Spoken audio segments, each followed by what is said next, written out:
तो फ्रेंड्स भारत को मिलगला दुनियार नंबर 1 बैट्समैन 165 बॉल रे मारिले 407 रन। दिनिकिया विस्फोरक बैटिंग को नहीं सबुआड़े चर्चा।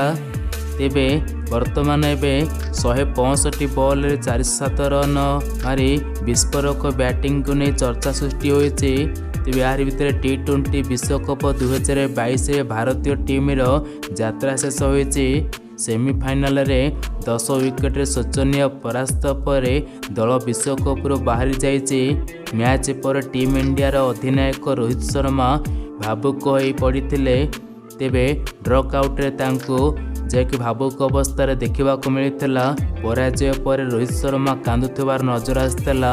तेबे यार भितर एवं जैकि बहुत बड़ खुशी खबर आसी 165 बॉल रे 407 रन मारी विस्फोरक सृष्टि करिसेंती। तेबे आपण माने भारतीय क्रिकेट लवर ए समस्ते वीडियो को लाइक और चैनल को सब्सक्राइब करी रखिबे। अंडर 16 क्रिकेट रे जबरदस्त प्रदर्शन लगी चर्चार जड़े भारतीय क्रिकेटर से हेले तन्मय मंजुनाथ। तेबे तन्मय 50 ओभर एक मैच रे 165 बॉल रे 407 रन इनिंग्स खेली।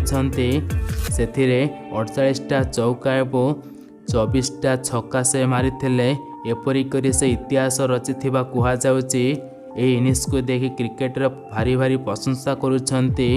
कही रखुची कि तन्मय सागर क्रिकेट क्लब पर खेली।